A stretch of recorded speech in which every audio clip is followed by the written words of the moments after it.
ماحول میں لائیں۔ کچھ چیزیں ایسی، میں مختلف شہروں میں جاتا ہوں، جس شہر میں گئے وہاں لوگوں نے یہ کہا جناب یہاں جو مولانا ہے نا، بعض لوگ یہ باتیں بڑی چسکے لے کے سنتے ہیں، یہاں جو مولانا ہے نا وہ کچھ نہیں کرتے، آپ بڑے اچھے ہیں، یہاں جو پیر صاحب ہیں وہ بڑے گڑبڑ ہیں، آپ بڑے اچھے ہیں۔ تو میں ان سے کہتا ہوں کہ میں اس لیے اچھا ہوں کہ میں تھوڑی دیر کے لیے آیا ہوں، میں نے چلے جانا ہے۔ اور دوسری بات یہ کہ مجھے آپ جتنا مرضی اچھا کہہ لیں، میں نے رخصت ہو جانا ہے 2-3 گھنٹوں کے بعد۔ یہاں جس آدمی کا آپ شکوہ کر رہے ہیں نا، آپ اس کو جنازے کے لیے خبر کریں نہ کریں، اسے پتہ چل گیا نا محلے میں جنازہ ہو گیا، تو اسے کوئی کام بھی ہوا تو اس نے کہنا یار نہیں محلے میں فوتگی ہوگی، میں نے جنازہ پڑھانا ہے، اس نے جانا نہیں۔ تو کمزوریاں تو سب جگہ ہوتی ہیں، لیکن ان کمزوریوں کی وجہ سے آپس میں بغض پیدا کر لیا جائے گا۔ اور پھر کمال بات ہے نا کہ اپنی ساری کمزوریوں سمیت اپنے آپ سے پیار ہے، اپنے آپ سے محبت ہے، اور دوسرے کی ایک کا پتہ چل جائے تو ہمیں گھن آنے لگ جاتی۔ تو حضور نے خطبہ حجت الوداع کے موقع پر یہ بات ارشاد فرمائی۔ دوسرا حضور نے فرمایا لوگوں یاد رکھنا، یہ خطبہ حجت الوداع میں نبی پاک نے فرمایا، یہ حضور خطبہ دے رہے ہیں، اور اس وقت دے رہے ہیں جب حضور صحابہ کو بتا چکے ہیں کہ یہ آخری ملاقات ہے، جو دور دراز سے آئے ہیں ان کو بتایا ہے کہ یہ میری تمہاری جو مجلس ہے، جو محفل ہے، جو تم سے بات ہو رہی ہے، یہ آخری ہے۔ محبوب فرمانے لگے لوگوں یاد رکھنا قیامت قائم ہوگی۔ ان جملوں کا حسن ملاحظہ کر لیں۔ فرمایا قیامت قائم ہوگی، تم اپنے رب سے ملاقات کرو گے، اور فرمایا تمہارا رب تم سے تمہارے اعمال کے بارے میں پوچھے گا۔ یہ خطبہ حجت الوداع میں کریم نے فرمایا، صبح تم اٹھے کیا عمل کیا، اللہ پوچھے گا۔ کسی سے ملاقات ہوئی، طرز کیا تھی، سوچ کیا تھی، اللہ پوچھے گا۔ لین دین میں کیا معاملات تھے، تمہارے اعمال کے، اللہ سے ملاقات ہوگی، وہ کھڑا کر کے پوچھے گا۔ اور حدیث میں کئی جگہ پہ حضور نے فرمایا وہ تم سے سوال کرے گا، تمہیں جواب دینا ہے۔ میرے عزیز بھائیوں، تیار رہنا چاہیے، تیار۔ ہم نا منت کرتے ہیں آخری دن ہو نا، تنخواہ دار لوگ کہتے ہیں یار یہ آخری ایام چل رہے ہیں، کوئی خرچہ نہ بتاؤ، اس لیے کہ حساب کے متھے لگنا ہے۔ آخری دنوں میں، بجٹ کے دنوں میں لوگ پریشان ہوتے ہیں کہ حساب دینا ہے۔ جب رب سے ملاقات کریں گے اور وہ حساب مانگے گا، کتنا مشکل کام ہے۔ اور ایک مقام پہ حضور نے فرمایا جس سے اللہ نے حساب مانگا وہ تو الجھ گیا، دعا کرو وہ حساب مانگے ہی نہ، بے حساب ہی بخشش فرما دے۔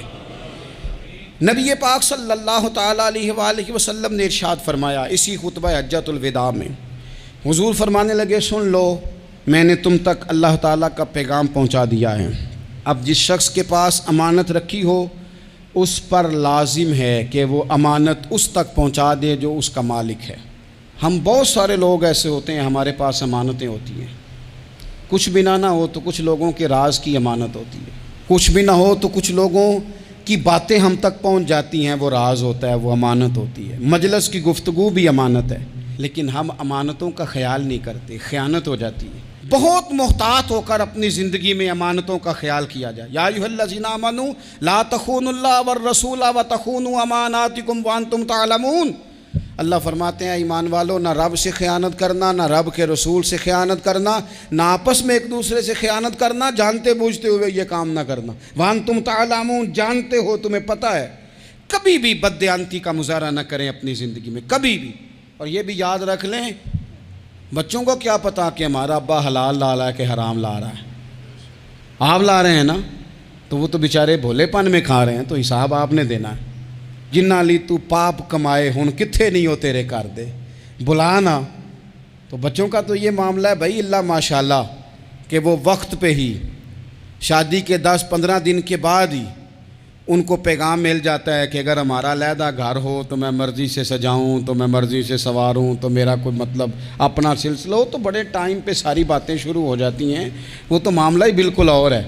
تو بالکل کسی بھی امانت میں کبھی بھی خیانت کرنے کی کوشش نہ کریں، اور یاد رکھیں مال حرام جہاں آتا ہے وہاں بڑی تباہی آتی ہے، جہاں لوگ بددیانت ہو جاتے ہیں وہاں معاملات بڑے خراب ہو جاتے ہیں۔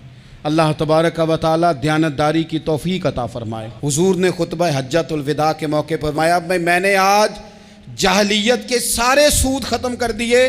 نبی پاک میدان عرفات میں کھڑے ہو کے فرمانے لگے جس بندے نے بھی کسی سے پیسے لیے ہیں وہ اصل رقم دے گا، زائد نہیں دے گا۔ حضور کے بڑے قریبی تھے ایک، فرمایا انہوں نے بھی کچھ لوگوں سے پیسے لیے ہوئے، چونکہ وہ سب لوگ کرتے تھے، حرام ہی نہیں تھا، فرمایا میں ان کو بھی حکم دیتا ہوں کہ یہ اصل رقم وصول کریں گے، کسی سے ایک پائی بھی زیادہ وصول نہ کریں گے۔ نبی پاک صلی اللہ تعالیٰ علیہ وسلم نے خطبہ حجۃ الوداع میں ایک باریک بات حضور نے بھی، یہ آپ نے ضرور سمجھنی ہے، بالخصوص جو لوگ تھوڑا دین پر عمل کر رہے ہیں، جن کا لبادہ مذہبی ہو گیا، جنہیں لوگ حضرت صاحب، قاری صاحب، علامہ صاحب، مفتی صاحب، حاجی صاحب، بزرگوں کہہ کے بلاتے ہیں، وہ اس پر توجہ کریں۔ میرے نبی پاک صلی اللہ علیہ وسلم نے خطبہ حجۃ الوداع کے موقع پہ ارشاد فرمایا، لوگو شیطان اب مایوس ہو گیا ہے، وہ تم سے بتوں کی پوجا نہیں کرا سکے گا، ہاں وہ تمہیں چھوٹے چھوٹے گناہوں میں مبتلا کرے گا، وہ تم سے چھوٹے چھوٹے عیب کرائے گا، تم سمجھو گے یہ تو غلطی کوئی نہیں، فرمایا اس سے بچ کے رہنا۔ اب وہ مایوس ہو گیا، بتوں کی پوجا نہیں کرا سکتا، تمہیں اپنی پوجا نہیں کرا سکتا، لیکن چھوٹی چھوٹی غلطیاں، ایک مقام پہ فرمایا نا، چھوٹا گناہ ہونا تو مومن اسے پہاڑ سمجھتا ہے، اتنا بڑا ہو گیا، اور منافق کہتا ہے یہ تو کچھ بھی نہیں۔ تو اپنی زندگی کے اندر چھوٹی چھوٹی کوتاہیاں، حضرت سعدی فرمایا کرتے تھے سیلاب اچانک نہیں آتے، پہلے چھوٹا سا سوراخ ہوتا ہے دریا کے کنارے میں، اسے بند نہ کیا جائے پھر بڑا ہو جاتا ہے، پھر وہ ٹائم آتا ہے کہ بند ٹوٹ جاتا ہے، بستیاں ڈوب جاتی ہیں۔ پہلے چھوٹا گناہ انسان کرتا ہے، چھوٹا، پھر اس سے آگے بڑھتا جاتا ہے اور بڑی بڑی غلطیاں ہوتی ہیں۔ اللہ تبارک و تعالی ہمیں رائی کے دانے کے برابر بھی غلطی کرنے سے محفوظ فرمائے۔ نبی پاک صلی اللہ تعالیٰ علیہ وسلم نے اسی موقع پر ارشاد فرمایا، لوگو اللہ سے ڈرتے رہنا، اور میں تمہیں عورتوں کے ساتھ بھلائی کی وصیت کرتا ہوں۔ فرمایا رب نے تمہیں اختیار دیا ہے، عورتیں تمہارے سپرد کی ہیں، ان سے اچھا سلوک کرنا۔ فرمایا اگر کبھی کوئی ان پر تمہیں سختی کرنی بھی پڑے تو اتنی کرنا جتنی ان کی غلطی ہو، ان سے درگزر کرنا، ان سے پیار کرنا۔ اسلام نے خاتون کو باقاعدہ حقوق دیے، باقاعدہ۔ صحیح بخاری میں حدیث ہے، یہ جو نوجوان ہیں، مطالعہ کرنے والے، پڑھنے سننے سمجھنے والے، یاد رکھا کریں ان چیزوں کو۔ حضرت بریرہ رضی اللہ تعالیٰ عنہ حضرت عائشہ صدیقہ کی کنیزہ ہیں، حضرت مغیث رضی اللہ تعالیٰ عنہ ایک صحابی ہیں، ان کی وہ اہلیہ ہیں، وہ اپنے خامد سے علیحدگی چاہتی تھی، ان کے خامد بڑی محبت کرتے تھے، علیحدہ ہونا نہیں چاہتے تھے، خاتون رہنا نہیں چاہتی تھی۔ انہوں نے بڑی سفارشیں کرائیں کہ میرا خامد، میری بیوی مجھ سے صلح کر لے، حالانکہ وہ خاتون کنیز ہیں، خادمہ ہیں، کوئی بڑے قبیلے سے بظاہر تعلق نہیں۔ بالآخر انہوں نے گزارش کی، سیدہ عائشہ صدیقہ رضی اللہ تعالیٰ عنہ سے کہا، کچھ اور ذرائع اختیار کیے۔ حضرت مغیث نے رضی اللہ تعالیٰ عنہ، ان کے شوہر نے، کہ نبی پاک علیہ السلام کی خدمت میں عرض کریں، حضور میری سفارش کریں کہ یہ مجھ سے صلح کر لیں۔ تو نبی پاک علیہ السلام نے حضرت بریرہ رضی اللہ تعالیٰ عنہ جو کنیزہ ہیں، خادمہ ہیں، ان کو بلا کے کہا تمہارا خامد صلح کرنا چاہتا ہے۔ یہاں برادری کا بڑا کے کہتا ہے، پتر وہ میری بھی نہیں تو گال رکھنی، وہ میرے ککھاں دا بھی نہیں تو، وہ کیا کہہ رہے ہیں آپ؟ اللہ نے اسے حق دیا ہے، اور جسے حق اللہ دے، اس کا رسول دے، اس سے کون ہوتا ہے کوئی حق چھیننے والا؟ نبی پاک صلی اللہ علیہ وسلم نے حضرت بریرہ سے کہا تمہارا خامد صلح کرنا چاہتا ہے، اور وہ روتا ہے تمہارے لیے، اور اس نے بڑی سفارشیں کی ہیں، تم اس سے صلح کر لو۔ حضرت بریرہ رضی اللہ تعالیٰ عنہ عرض کرنے لگی، یا رسول اللہ صلی اللہ علیہ وسلم آپ جو حکم کریں میں حاضر ہوں، ایک بات پوچھ سکتی ہوں؟ ایک گزارش کر لوں؟ ایک صرف حضور میرا بولیا چولیا معاف کری، ایک بات کر لوں؟ تو کہا کرو۔ عرض کی یا رسول اللہ یہ آپ کا حکم ہے یا مشورہ ہے؟ یہ محبوب کی بات ہے، محبوب کی۔ کوئی بزرگ کیوں جبر کرتا ہے کسی پہ؟ کوئی حضرت شیخ کیوں کہتے ہیں زبردستی عورت کو کہ تو جا؟ نبی پاک صلی اللہ علیہ وسلم نے فرمایا صلح کر لے۔ یا رسول اللہ ایک بات عرض کروں؟ کرو۔ حضور حکم ہے کہ مشورہ ہے؟ تو نبی پاک نے فرمایا نہیں، مشورہ ہے۔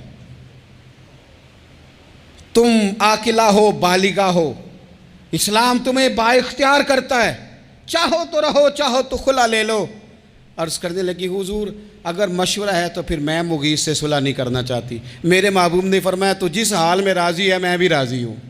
ٹھیک ہو گئی بات، ختم ہو گئی۔ حضور نے کوئی زور نہیں، اتنے اسلام حقوق دیتا ہے عورت کو، کسی کو اجازت نہیں کہ وہ جبر کرے، وہ ظلم کرے۔ میں آ گیا ہوں صلح نہیں کرنی، بے تو کیوں آیا ہے؟ تو نے وقت گزارنا ہے، جانے وہ خاوند کس طرح کا ہو۔ تو نبی پاک صلی اللہ علیہ وسلم نے خطبہ حجۃ الوداع کے موقع پر فرمایا عورتوں کے ساتھ اچھا سلوک کرنا۔ اللہ تبارک و تعالی جو حج پڑھا جا رہا ہے اس کے صدقے پوری امت پر اپنا فضل فرمائے۔